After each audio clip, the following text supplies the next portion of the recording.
Hello student, welcome back academic arcade. तो चलिएगा, आज की क्लास हमारी में भ्रूणपोष।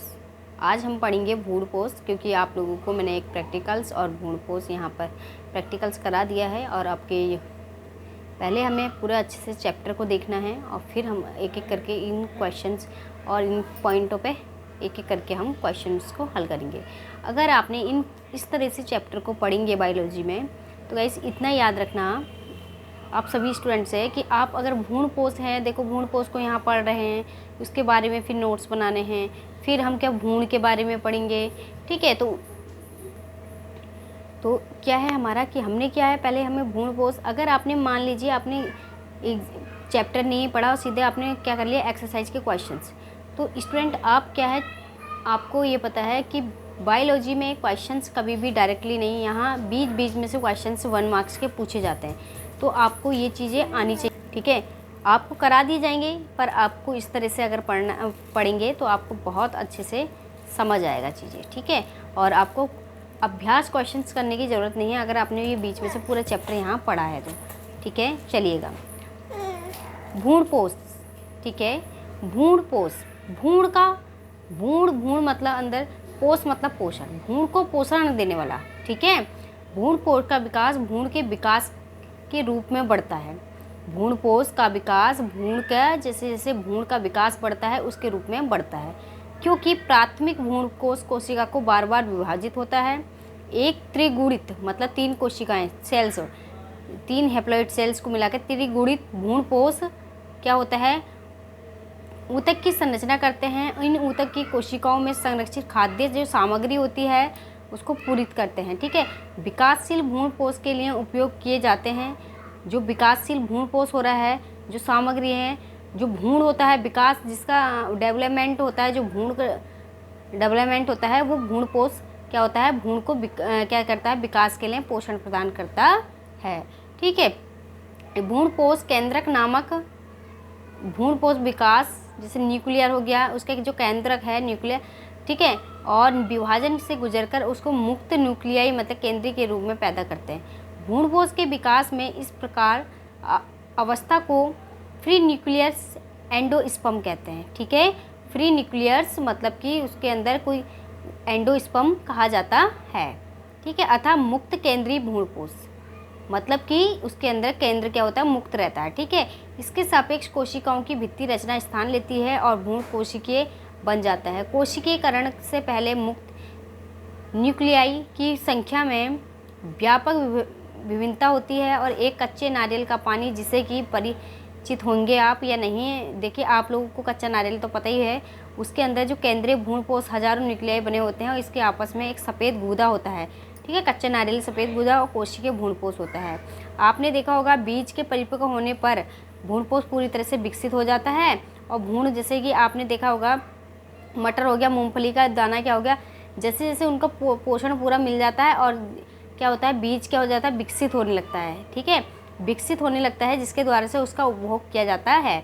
या फिर इसमें से आप देख लीजिए, जैसे आरंडी हो गई, आरंडी का ऊपर वाला चिकला क्या हो गया, उसको पोषण, उसे सुरक्षा प्रदान करता है। जैसे नारियल हो गया, इसमें अंकुर के समय इस्तेमाल करते हैं आरंडी। और क्या हो गया, मटर, सेम, मूंगफली आदि के बीज में नारियल।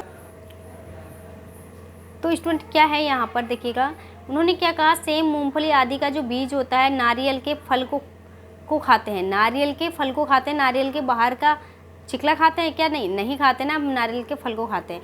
कुछ क्या होते हैं, कुछ के बीज खाए जाते हैं, किसी के अंदर की गिरी खाई जाती है, किसी के अंदर का भ्रूणपोष खाया जाता है, किसी का अंदर का एरिल खाया जाता है।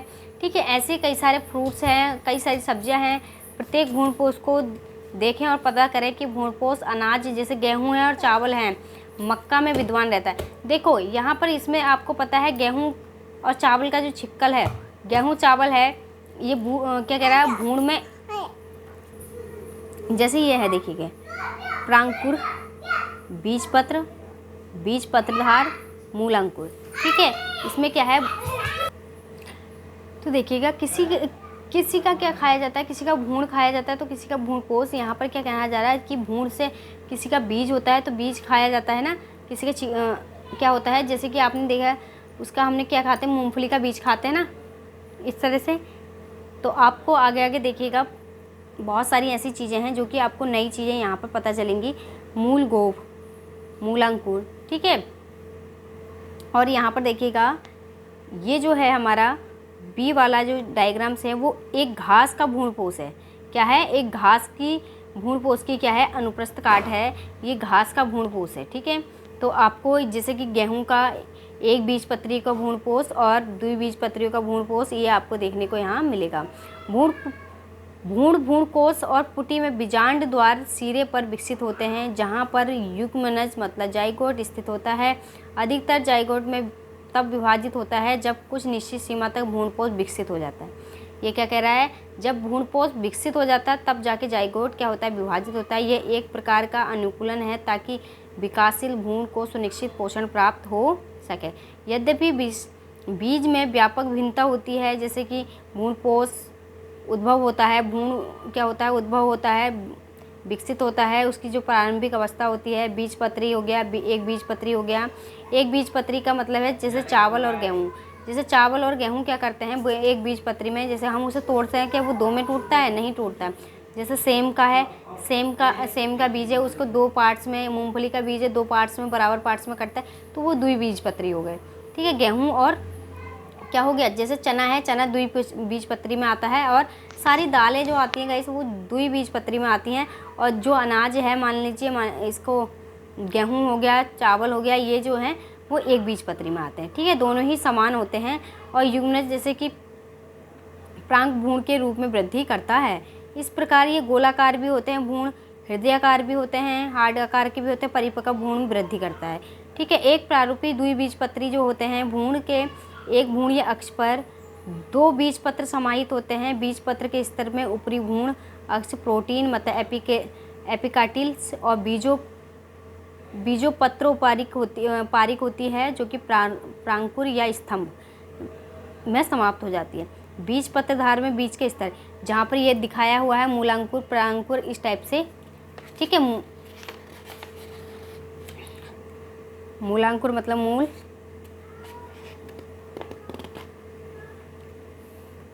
चलिएगा नेक्स्ट चलते हैं हम। बेलनाकार प्रोटीन और मूलांत शिरा मूल शिरा पे समाप्त हो जाती हैं। जैसे कि मूल शिरा का ढक्कन जो है आवृत मतलब खुला होता है, जिससे कि, ठीक है, जिसे मूल गोफ कहा जाता है, जिसे डायग्राम में अभी आपको देखा था। एक बीजपत्री में भ्रूण जो होता है, तो चलिएगा इसमें क्या है, एक बीजपत्री में केवल एक बीजपत्र होता है। मैंने अभी क्या बताया? बीजपत्र। जैसे घास परिवार में आप देख लीजिए बीजपत्रों में स्कूटेलम्स जो घास है उसका में एक बीजपत्र होता है,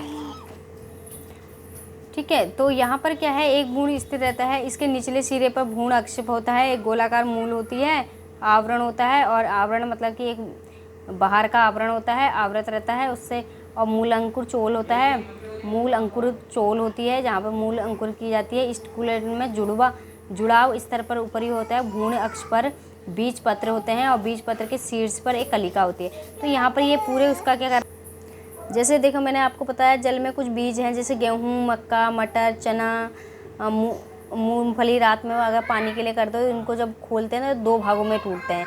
ये विभिन्न भागों में। यहाँ पर क्या कहा गया है, अवलोकन किया गया है, जैसे कि जल में कुछ बीजों को दबाने पर क्या हो जाता है, इनके बाद बीज के छिकले जो हैं खोखले हो जाते हैं और भ्रूण एवं बीज के विभिन्न भाग का अवलोकन कर सकते हैं हम कि ये बीज एक बीजपत्री है या द्विबीजपत्री हैं। जैसे मक्का है, मक्का का अगर हम फुलाएंगे क्या दो में बटता है? नहीं बटेगा। बढ़ जाएगा तो ये एक बीजपत्री बढ़ जाएगा, द्विबीजपत्री नहीं बटेगा तो एक बीजपत्री, ठीक है। जैसे बीज है, बीज के बारे में यहाँ बीज के भी कई प्रकार के होते हैं, एल्यूमिनस बीज और गैर एल्यूमिनस बीज। जैसे कि आवृत में, इसको पूरे नोट्स अच्छे से कराएंगे आपको। आवृत बीज जैसे लैंगिक जनन का अंतिम परिणाम होता है, याद रखना लैंगिक जनन के बाद क्या होता है, अंतिम परिणाम क्या होता है, बीज होता है। इसको प्राय एक निश्चेषित अंड मतलब बीजांड के रूप में वर्णित किया जाता है, बीज के अंदर पैदा होते हैं। और एक बीज में विशिष्ट रूप से बीज आवरण, बीज पत्र और एक भ्रूण अक्ष, ठीक है, भ्रूण होता है। आपको ये पता है कि बीज को अगर हम मिट्टी में डाल दिया जाए तो एक नया पौधे का विकास होता है, ठीक है। तो भ्रूण का बीज पत्र और सरल संरचना का होता है और आरक्षित। इसमें क्या होता है, एक फूली हुई संरचना होती है। बीज क्या होता है, एक फूली हुई संरचना होती है जिसे कि लेग्यूमस कहा जाता है, ठीक है। परिपक्व बीज में गैर लेग्यूमस और एल्ब्यूमिनस रहित हो सकते हैं। तो स्टूडेंट यहाँ क्या है, बीज के क्या टाइप्स होते हैं, 2 टाइप्स होते हैं, लेग्यूमिनस और गैर लेग्यूमिनस। गैर लेग्यूमिनस में क्या होता है, अवशिष्ट जो भ्रूणपोष नहीं होता है, मतलब जो भ्रूण को पोषण प्रदान करता है ना, वो नहीं होता है। और ठीक है, तो यहाँ क्या है स्टूडेंट, ये जो है आपका लेग्यूमिनस और गैर लेग्यूमिनस। ठीक है, तो आपको ये लेग्यूमिनस बीज में क्या होता है, भ्रूणपोष नहीं होता है, और गैर लेग्यूमिनस में भ्रूणपोष होता नहीं है, और लेग्यूमिनस में भ्रूणपोष होता है। ठीक है, जैसे मटर हो गया, मूंगफली हो गया, ऐसे। लेग्यूमिनस बीजों में भ्रूणपोष के कुछ भाग जो होते हैं शेष रह जाते हैं, क्योंकि भ्रूण जो होता है विकास के दौरान और पूर्णतः रूप से उपभोग नहीं कर पाता है। जैसे जैसे मक्का हो गया, गेहूँ हो गया आदि में कुछ उभरा हुआ, जैसे क्या होती है काली मिर्च हो गई। ठीक है, इनके अंदर क्या होता है, चुकंदर हो गया, बीजांडकाय शेष रह जाते हैं। ठीक है, अवशिष्ट और बीजांडकाय और परिभ्रूणपोष कहलाता है। तो ये याद रखना आपको। प्रसुप्त अवस्था आपने देखा है, जहाँ पे सुस्त रहता है प्लांट, जब हम उसको मिट्टी में डालते हैं तो उस समय क्या होता है, उसका प्रसुप्त अवस्था कहलाती है। यहाँ पर ये देखना, बीजांड के बीज के सख्त संचारण। सख्त का मतलब है जैसे कि आपने बादाम खाया, बादाम का जो आवरण होता है ऊपर का वो सख्त होता है। ठीक है, उसको यहाँ पर यही कहा गया है। और बीज के आवरण का बीजांड द्वार एक छोटे छिद्र के रूप में रहते हैं। जो बीजांड द्वार छोटा सा छिद्र होता है, बीज अंकुर के समय ये ऑक्सीजन और जल ग्रहण कर देता है। एक बीज में अगर छोटी सा छिद्र होता है जो कि क्या करता है, बाहर की ऑक्सीजन और नमी को अवशोषित कर लेता है, और इसमें क्या होता है, जिसके कारण वो शुष्क जो बीज होता है वो फूलने लगता है। जिससे कि हम क्या करते हैं, अगर मान लीजिए मैं आपसे कह देती हूँ कि इस पौधे के अंदर कोई छेद या कोई छिद्र नहीं है, और ये क्या होगा, उस समय क्या होता है, पौधा बीज की गिरी क्या होती है, सुप्त होती है, परिसुप्त होती है, मतलब सुस्त होता है ना, जैसे कि उसने कोई मूवमेंट नहीं करना है। जैसे जैसे वो ऑक्सीजन के और नमी के अकॉर्डिंग आता है तो वो अंकुरित होने लगता है। हमने कहा कि चना जो है, चना जब उस समय होता है जिस समय हम भिगोते नहीं हैं, वो होता है प्रसुप्त अवस्था में, और जब हम उसे भिगो देते हैं तो क्या हो जाता है, वो स्टार्ट हो जाता है जैसे। ठीक है, तो उससे क्या होता है, धीरे धीरे वो उगने लगता है, उसे अनुकूल स्थिति आने लगती है, अनुकूल स्थिति आने लगती है।